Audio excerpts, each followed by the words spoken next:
Brindavan elite Kakinada నడిబొడ్డుకు కేవలం 3 కిలోమీటర్ల దగ్గరలో కస్టమర్లకు అందుబాటు ధరలతో లభిస్తున్న ఏకైక లేఅవుట్. అతి త్వరలో 4 లైన్స్ కాబోతున్న జొన్నాడ ప్రధాన రోడ్డుకు చేర్చి నడుకుదురు ఎంట్రన్స్ లో సువిశాలమైన ప్రాంగణంలో వెలిసిన ఈ లేఅవుట్ లో కస్టమర్ల తాకిడి పెరిగిపోయింది. అండర్ గ్రౌండ్ ఎలక్ట్రిసిటీ, స్వచ్ఛమైన గాలినిచ్చే పచ్చని మొక్కలు, క్లబ్ హౌస్, ఆడిటోరియం, 60/40 అడుగుల సిమెంట్ రోడ్లు, స్వచ్ఛమైన త్రాగునీరు మన ప్రత్యేకత. అతి తక్కువ సమయంలో మీ సొమ్ము రెట్టింపు.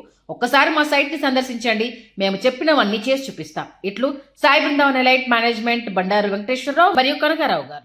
నానాజీ గారు, ఒక సీనియర్ పొలిటీషియన్గా అడుగుతున్నాను మిమ్మల్ని. ఒక శాసనసభ్యుడికి అంటే మీకులాగా పని చేయాలి, నిత్యం మంగళగిరి వెళ్ళాలి, సచివాలయం తిరగాలనుకునే వాడికి రోజు ఖర్చు ఎంత ఉంటుందండి? అసలు రోజుకి కాకపోతే కదా నెలకి ఎంత ఉంటుంది ఖర్చు? ఖర్చు అలా అంటే జీవితకాలం ఖర్చు పెట్టి నాకు అలవాటు అయిపోయిందండి. జీవితకాలం రాజకీయానికి ఖర్చు పెట్టాను. నేను సంపాదించిన ప్రతి పైసా కూడా ఇంచుమించుగా ఆ సగం పైన ఉపాధికలాగా తిరగడం, 2 కార్లు వేసుకు తిరగడం, జనంతో తిరగడం, జనాలు తీసుకుని వెళ్ళడం, జనాలతో చేయడం, మీటింగ్లు వెళ్ళడం చేయడం. అలా మీటింగ్లు అయినప్పుడు బాగా ఎక్కువ అవుద్దండి. మీటింగ్లు లేనప్పుడు జనాలు ఖర్చు ఉంటాయి. వచ్చే జీతానికి ఖర్చుకి సరిపోద్దండి? అని మిగులుతుందా? ఏం మిగలండి, సరిపోద్దండి. అలా అందులో మిగలడానికి ఏముంటుందండి? అక్కడ ఫ్లాట్ తీసుకున్న వాళ్ళు అంత 1,50,000 ఎంత ఇస్తారు. ఆ ఫ్లాట్ తీసుకున్న ఆ ఫ్లాట్ 60,000 మిగిలిన ఖర్చులు 70,000 వద్ది. 4 సార్లు వెళ్ళొస్తే ఆయిల్కి అయిపోతాయి మిగిలిన డబ్బులు. ఆయిల్ ఖర్చు మరి గవర్నమెంట్ ఎవరన్నా ఇది వరకు ఉండేయండి. కాన్స్టిట్యూన్సీ లో తిరిగితే ఎలవెన్స్ అని మీకు తెలుసు. చెక్కాల అంజుమరావు గారు నేను ఈనాడులో ఉన్నప్పుడు అతను నెల బిల్ రాసుకునేవాడు. ఉండేయండి. ఈ బిల్లు ఇలా ఇస్తారు, టెలిఫోన్ బిల్లు కానీ అన్ని వస్తాయి. ఇప్పుడు ఏం లేవండి, మందులో కూడా ఇస్తున్నారు. అంతేనండి, ఇంకే ఖర్చు లేదు అక్కడ ఏం లేదండి. ఇప్పుడు ఎవడన్నా రోడ్డు మీద నడుస్తున్నాడంటే అప్పు చేసిన రోడ్డు, ఎవడన్నా కుల్కాల వెళ్తుందంటే అప్పు చేసిన కాలువ, ఇరిగేషన్ కాలువ మారుతుందంటే అప్పు చేసి తవ్వింది. ఏదన్నా అప్పు చేసే టోటల్గా సిస్టమ్ అంతా అప్పు చేసి పప్పు కింద ఉంది. అలాగే 10 లక్షల కోట్లు అప్పుతో గవర్నమెంట్ అప్పు చెప్పి వెళ్ళి 85 లక్షల టన్నులు మన నారాయణ గారు చెప్తుంటాడు చెత్త 85 lakhs tons వచ్చిందట. అప్రాక్సిమేట్ గవర్నమెంట్ మనం హ్యాండ్ ఓవర్ చేసుకున్నప్పుడు చెత్త, మన మున్సిపల్ మంత్రి కదా ఆయన అంటే ఏదో లెక్క ఎంచుకున్నట్టున్నాడు. 85 లక్షల టన్నులు చెత్త వచ్చిందట. ఇప్పుడు ఈ గార్బేజ్ ఎక్కడ పడాలో తెలియదు. హౌసింగ్ కాలనీ అని చెప్పి ఊరి చివరిలో ఉన్న అన్ని సైట్లన్నీ తీసేసుకున్నారు, గవర్నమెంట్ తీసేసుకున్నారు, ప్రైవేట్ తీసుకున్నారు, ఏ రేట్లు కట్టి చేసి వచ్చినట్టు చేసేసారు. ఇప్పుడు ఈ చెత్త అట్టుకెళ్ళి ఎక్కడ వేయాలో కూడా తెలియట్లేదు. ఇప్పుడు నాకు ఫోన్లో వచ్చి ఎక్కువ సమస్య ఆ బీచ్ దగ్గర చెత్త వేస్తున్నారు. అది తప్ప ఎక్కడ కనపట్లా. అదేదో తయారు చేస్తున్నారు అంటే రాజనారాయణ గారు ఇవన్నీ పట్టుకుని వెళ్ళి ప్లాంట్ ఒకటి పెట్టబోతున్నారు, దాంట్లోకి వెళ్తుంది. అప్పుడు దాకా కదా అది కూడా లోపల భరించలేకపోతున్నారు. ఏదో ఆహ్లాదంగా బీచ్కి వెళ్తుంటే దారిలో ఇదేంటి. ఇప్పుడు రేపెప్పుడు అక్కడికి వెళ్ళి ఒకసారి చూసి దాన్ని ఏం చేయాలన్న ఆలోచిస్తాను. నాకు ఎప్పటికప్పుడు మా అబ్బాయిలు చూస్తూ ఉంటారు, కామెంట్స్ పెట్టి పబ్లిక్ ఏమన్నా పెట్టి పబ్లిక్ నుంచి వచ్చినాయి, పబ్లిక్ నుంచి వచ్చినాయి అనుకుంటే వెంటనే రెస్పాండ్ అవుతాం. ఎమ్మెల్యేకి ఇన్కమ్ సోర్స్ ఏమి లేదా నానాజీ గారు? ఇన్కమ్ సోర్స్, ఆదాయ మార్గాలు ఇంకేమి లేవా? జీతం తప్పు చేసుకుందాం అనుకున్న వాళ్ళు చాలా ఉంటాయండి. ఏముంటాయి చెప్పండి? ఇసుక ఉంటుంది, మట్టి ఉంటుంది, అటువంటివి ఉంటాయి. కమిషన్లు ఉంటాయండి. కమిషన్ నేను అన్నారు అప్పుతోటి కాలువలు తవ్వుతున్నారు, అప్పుతో రోడ్లు వేస్తా అన్నారు. వాళ్ళు ఎంత అప్పుతో వేసినా ఎమ్మెల్యే కమిషన్ 20% ఎలాగెత్తారు కమిషన్? బిల్లు ఏముంది దానికి? అవునా సార్? మొన్న జగన్మోహన్ రెడ్డి గారిని మీరు అలాగ అన్నప్పుడు చంద్రశేఖర్ రెడ్డి గారు ఒక ప్రెస్ మీట్ పెట్టి అని చాలా దూరం వెళ్ళాడు మీ మీద విమర్శించే విషయాలు. అంటే మీ నాన్నగారి కాడి నుంచి కూడా ఏదో చెప్పుకుంటూ వచ్చాడు. అది తప్పండి. మరి ఇప్పుడుది కాదు, పాతండి అది. అతని కళ్ళు కావరం ఎక్కి కళ్ళు మూసిపోయినప్పుడు మాట్లాడిన మాటలు అప్పుడు నేను దానికి సమాధానం చెప్పాను. ఇప్పుడు నేను ఒకటి చెప్తానండి. ఒక నల్ల మంది అమ్ముకున్న కుటుంబం నుంచి వచ్చినాడు అతను. మేము రాజా శ్రీ పంతం, పంతంలో కూడా కొన్ని ఫ్యామిలీస్కి శ్రీ పంతం ఉంది. మేము శ్రీ పంతం బిరుదు తీసుకున్న కుటుంబం. ఫైనాన్షియల్గా కింద మీద కొంచెం పడి తర్వాత సంతానాలు పెరిగిపోయి ఆస్తులు పంపకం ఆటోమేటిక్గా ఏ దొంగ వ్యాపారాలు చేసుకుని వచ్చి రిక్షా వాళ్ళు రక్త కూడుతోటి తిన్న జబ్బుతోటి ఏదో మా నాన్న అక్కడ ఏదో తాగాడు ఏదో పిచ్చగా కరోనా టైంలో పిచ్చగా వచ్చినట్టు ఏదో నాకు ప్యాక్ ఆడితే కానీ కుదరదు. నేను 1,00,000 మందికి పెడతాను. నేను ఆడేదో వచ్చి ఒక మాట్లాడాను. ఇప్పుడు మాట్లాడతాడు ఆ దమ్ము లేదు అడుగున్నా చెప్పారు. అది మీరు ఇనుండ్రు అయితే అది మీరు చెప్పి నిన్న లాస్ట్ వార్నింగ్ అని మీరు ఇచ్చారు. అది అయితే పాత పెట్టి ఆడతాను. మళ్ళీ ఇంకోసారి పాత పెడితే ఏం చేస్తానో చెప్పాను అన్నారా? కానీ నేను ఒక విషయం చెప్తున్నాను, అయినా సరే ఎన్ని గొడవలున్నా సరే మా మీద ఇన్ని కేసులు పెట్టి ఆవేళ మమ్మల్ని అందరూ ఇచ్చేసినా సరే పర్సనల్ వ్యవహారాలు వస్తారు నేను ఎప్పుడు కలగ చేసుకోవాలి.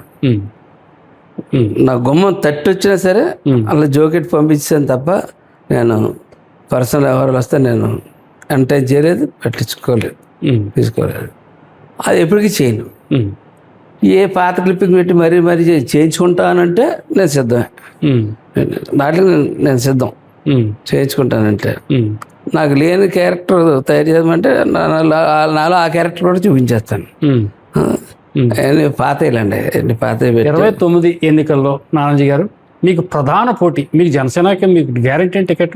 ఇప్పుడు నా పని తీరు బాగుంటే ఆయన ఇస్తాడు. 2 సార్లు ఇచ్చాడు ఆయన. 3వ సారి నా పనితీరు బాగుంటే 2 సార్లు నా పనితీరు నచ్చి నా ఫైటింగ్ స్పిరిట్ నచ్చి ఇచ్చాడు 2 సార్లు. ఒకసారి 40,000 తెచ్చుకున్నాను ఓట్లు. ఆ వేళ నా స్థాయికి అది మంచి ఓట్లే తెచ్చుకున్నాను నేను. ఆ వేళ పార్టీ ఉన్న పరిస్థితి వాతావరణానికి. మొన్న ఉన్న వాటిల్లో బెటర్ ఆయనతో సమానంగా తెచ్చుకున్నాను ఓట్లు అంతవరకునే.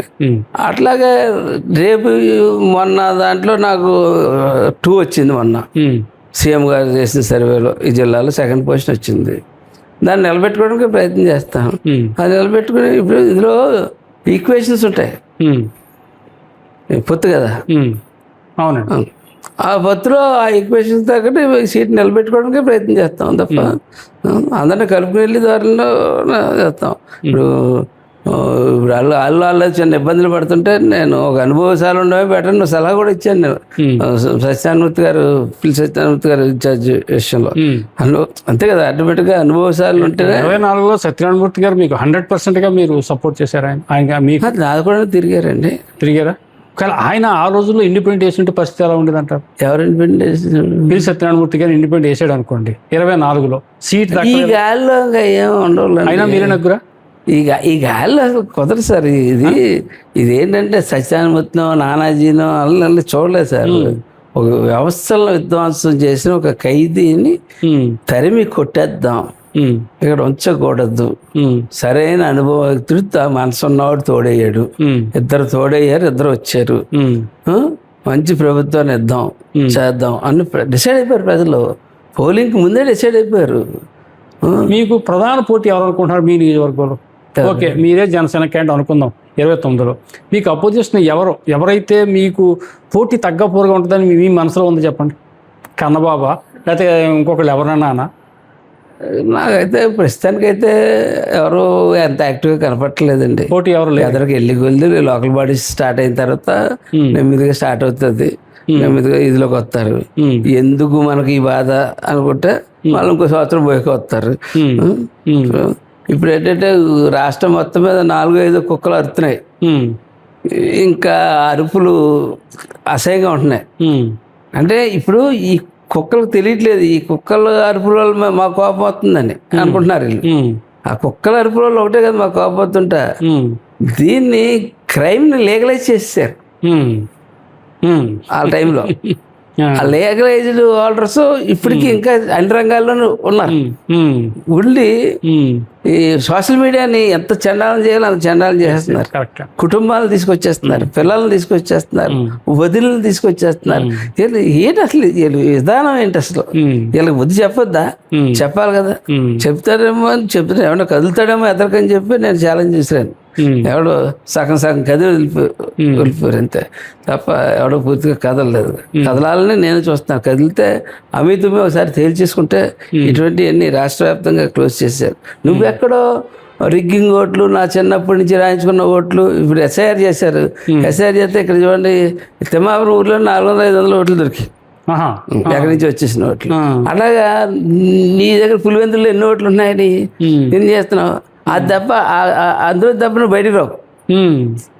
నువ్వు ప్రాంతానికి వచ్చి మీ అమ్మను మరి ఎందుకు అక్కడ పోటీ చేసుకుంటే కడపలో పోటీ చేసుకుంటే తీసుకొచ్చి విశాఖపట్నంలో ఎందుకు పోటీ చేయొచ్చు?